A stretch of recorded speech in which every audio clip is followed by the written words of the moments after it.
Heyo everybody, Haku here with my reaction or read through for Beastars chapter 142, 100 Years of Life for an Animal. I'm super excited, as I always say, this is my favorite manga right now. Really excited to be getting into the anime soon. We've only got like a month left waiting for that, so I'm excited for that, incredibly so. So yeah, let's just get into reading this time around. See what we get now. I think because I saw a few days ago when this image here on the cover was posted by Itagaki. I saw this, so I wonder if it has anything to do with the chapter. If we're cutting away from what Legosi's doing right now to get a side story with Gosha. But either way, we have 142, 100 Years of Life for an Animal.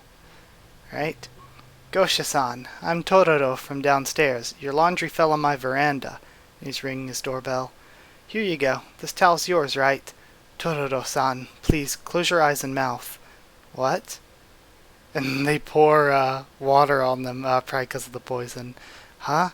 Disinfecting. Antiseptic solution. Complete. I'm very, very sorry for doing this to a friendly neighbor. Your body's safety is of utmost importance, you see. Grateful for your courtesy, but you really shouldn't be touching my bath towel. A Komodo dragon's venom is lethal, even when it's soaked in a piece of cloth. A good amount can decompose your body in moments. You're being dramatic, and they laugh. Gosha-san, you're always so conscious about your venom. I'll be fine, I'll be fine. I'm an old Komodo dragon. I'm more worried that I'm gonna catch a cold. Sorry. I'll make sure my antiseptic solution's warmer from now on.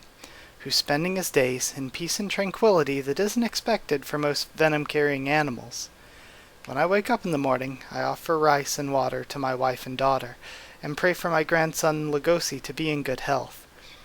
I spend most of my days working on a construction site. Even though you're old, your being a big lizard is still good to us.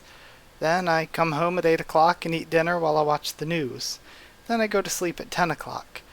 Oh, I should also add that I've been sleeping much better ever since I got an air conditioner specially made for cold-blooded animals. I wasn't sleeping well, because I was worried about Legosi.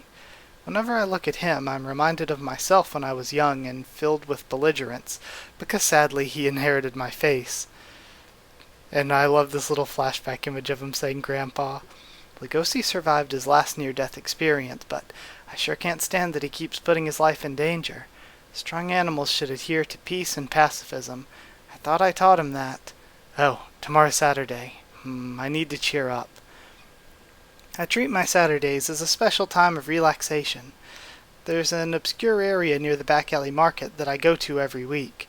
My life every day is always rejuvenating for me. Hey kids, have you all been well? Oh, this is so sweet. And he's going to this place with a bunch of kids. I wonder if the sign said anything.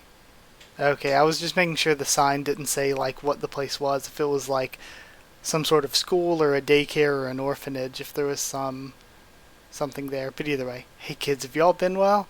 I've got you all some souvenirs. Oh, it's Uncle Gosha. Gosha-san. Hold me, Gosha-san, and all the kids come running.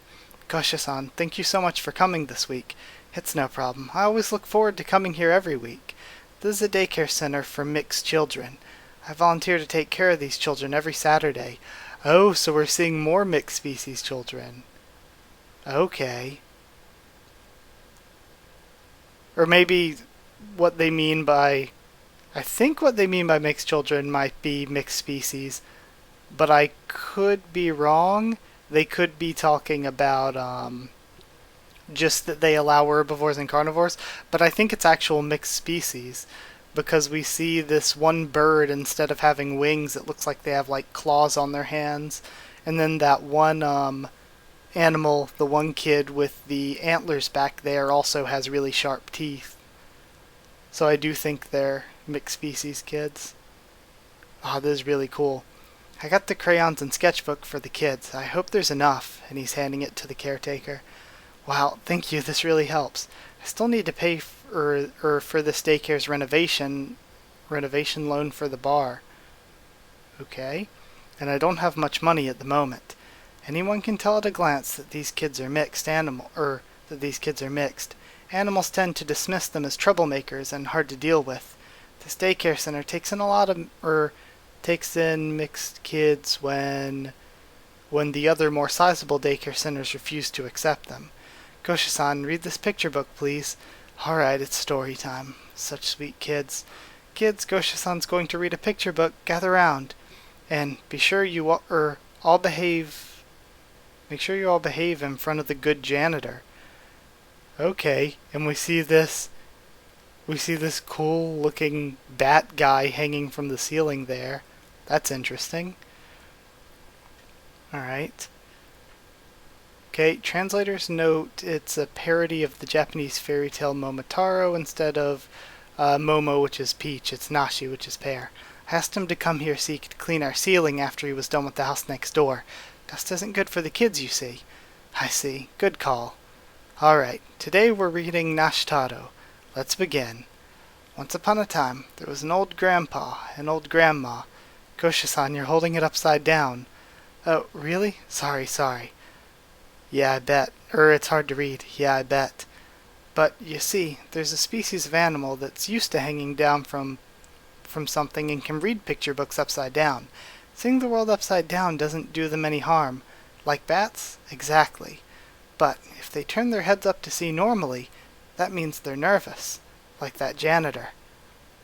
Don't try to hide it. You came to the daycare center expecting a fragile impala and fragile children inside. So now you're shaken up because you didn't expect to see a big monster in here. Sensei, could you take the kids outside for a moment? Okay. Okay, let's go, kids. Gosha-san, what about the picture book? I'll read it for you all later, I promise. How nostalgic. I can distinguish the number of my enemies by sticking out my tongue, just like in my mercenary days. We picked the wrong time to be here. I'm not in the least surprised that some sketchy gang come to this special daycare center. That's why I'm here. I didn't expect there to be so many of you, though, and we see a bunch of bats coming out. I suspect you're all here for the blood of the mixed children. Instead, I'll give you all a full serving of Komodo dragon venom. I won't let you prey on those kids. A pureblood supremacy group. What kind of animals are they? Says Lugosi. Oh, this is interesting. We don't know how big the group is, and Lugosi's talking to Miguel now. At least I'm pretty sure that one that he shook hands with was Miguel. Maybe not this guy with the scar he's talking to right now. We all know how big the group is, but they're the kind of group that doesn't like to be out in the open in outward society. They glorify purebloods and aim to thoroughly eliminate all animals with mixed blood. They're quite the extremists. So I love this, how we still have the Meron storyline, but we're also bringing in more villains too. What, you mean that group is Melon's weakness? That just means we're leaving him to other animals, and to some sketchy gang at that. I mean, they can tell us what Melon's weakness is because he's a hybrid. That group has an abnormal fixation with purity. They're made up of bats under the command of a civet boss who excretes the highest quality coffee beans as a reward for the missions he gives them. A civet, isn't that a rare cat species also known as the ghost cat? Yeah, in some ways they're tougher than lions and tigers. The bats that civet commands are also hard to deal with, but we have to get information from that group. What's with these bats? There's too many of them, thinks Gosha. I have to open my venom duct. Good grief. Can't an old monster get some peace and quiet? Fine. I can't be a pacifist if I can't protect the kids. I'll turn you all into zombies. The group's name comes from the high-quality coffee the civet makes, Kopi Luwak. I don't know if I'm pronouncing that correctly, so sorry if I'm wrong. Shit, I can't imagine how fearsome that civet may be. Gotta grind these coffee beans before the bats come back. And of course, they look like a little kid at least, even if they aren't really, because I'm pretty sure civets are small in real life. It's the least I can do as their boss. I hope they'll come back soon. So this is interesting. I thought it was going to be more interesting, like a collection of various animals in society that are like a purist supremacist group. But this is obviously different. So now we're sort of going to be having two separate villains. We're going to have this sort of little civet character and also Meron.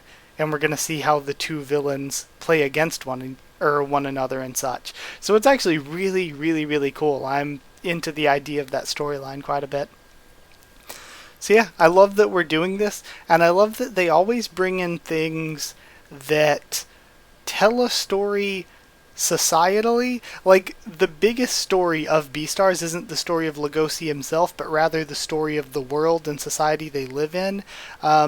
And Itagaki spends a lot of time giving development to the society itself, doing these offhand chapters on it. And this wasn't an offhand chapter, but you know what I mean. There's always tons of chapters where the purpose of them, like the Cosmo chapter, because we haven't seen Cosmo again, or say the, what was I thinking, the Shira and Peach chapter, though I love them and would love to see them more. They haven't really shown up again, but the point of each of those chapters, which were very good chapters, was to show a bit more about society and develop society further. So I like that we have these chapters that do that more, and how the society stuff isn't like a direct, heavy-handed correlation like, oh, this is obviously what it's meant to be compared to in real life. It's not super, super heavy-handed, it's more nuanced than that, but like, it's still there, you know, where you can still draw these connections and stuff to the point where it seems realistic that, yeah, if this world was this way, this is totally the way it would be. So, I really, really love it. I think this is an incredibly well-written series. So, I hope you did enjoy the video. Like if you did like the video. Comment down there to tell me what you thought of this chapter, what you thought of my thoughts and reaction to it and all that. Subscribe for more. Beastars much more on the channel. Follow on Twitter if you want. I can try to keep you updated there and stuff for the channel or talk to you there. And if you would, if you'd like to talk to the rest of us on Discord, just ask and I can give you a link to the Discord server. And if you'd like to help support the channel on Patreon, then a link to the Patreon will be in the description. It's patreon.com/HakuWithTheTubes, and it would super duper help out. And also patrons get to give suggestions and vote on new series for the channel in a time slot that's currently on Sundays. So yeah, that's it. Thank you so much for watching, and I'll see you all next time.